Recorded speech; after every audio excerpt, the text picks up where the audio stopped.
Hey guys, welcome back to the homestead. So you can see we're getting the Dodge ready to go to Florida. We're about a week away from getting ready to go, I guess.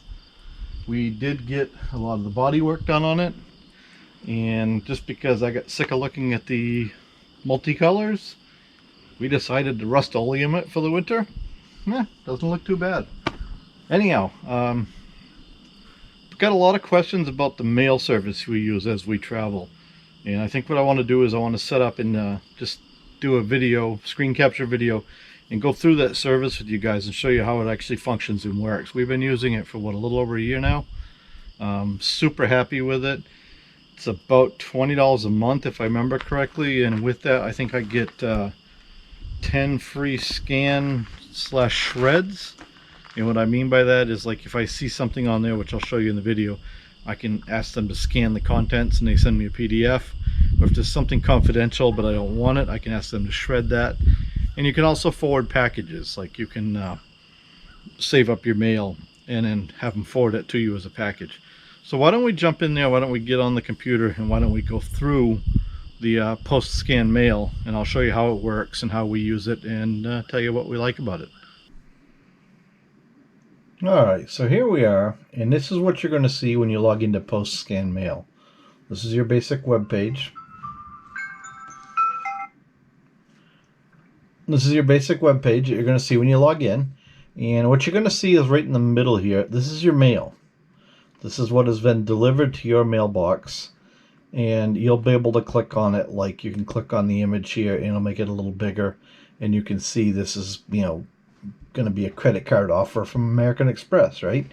So then you can decide, what do I want to do with that? Do I want to have them open and scan it and send me the contents?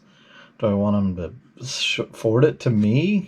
I can just leave it here for a while, or I can have them recycle it, or I can have them shred it. In my case, for stuff like this, I just go for the recycle. There's no cost to that. That piece of mail right there, you'll see now, is just going to be recycled. That will go away. It'll be in my trash, and I won't have to worry about it. Now, I did have them scan one, so this is the same thing. You can see here, this is a pretty boilerplate, obviously, credit card. What am I trying to say? You're pre-approved. Please apply for our credit card. Blah blah blah blah. So this one, I went ahead and I scanned it, so you can see it says scan complete. You'll get an email as well. You don't have to come back here to see it. They will actually email you the contents. But here you'll see this. We're looking at the envelope. We can go to the content, and now you can see what the inside looks. That's what's actually inside. You can see they pulled it out and they scanned it. This is page 1 of 2.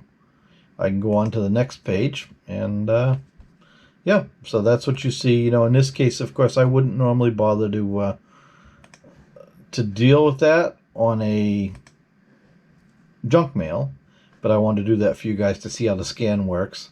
But then once I've scanned it and I've seen it, I'm like, okay, it's nothing I want. I can recycle that. It's going to ask me, do I want to delete the scanned contents as well? And I'm going to say, yes, I do. I don't care about those contents anymore. And that takes care of it. Now we can take something like, here's another piece of mail.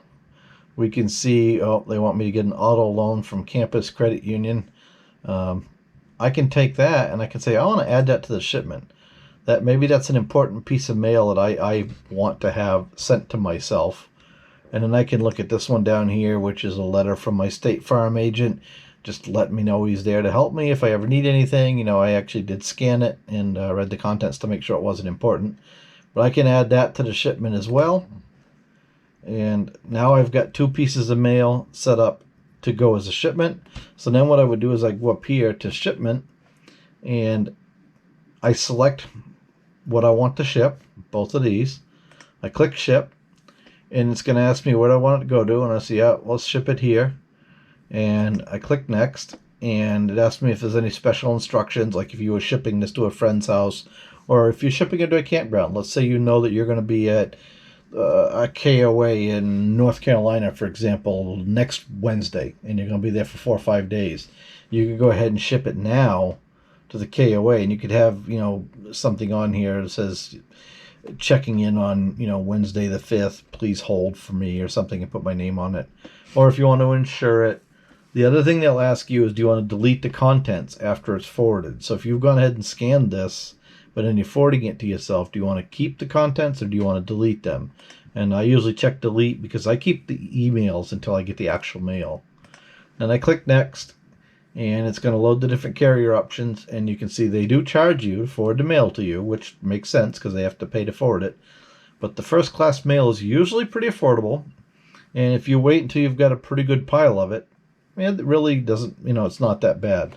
I'm not going to go ahead and forward this, of course, because I don't need 2 pieces of junk mail for $5, but I will go back. I will kill that.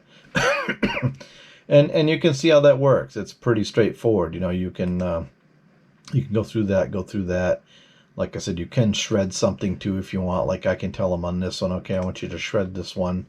And it says you've requested this piece of mail to be shredded. I'm going to say okay.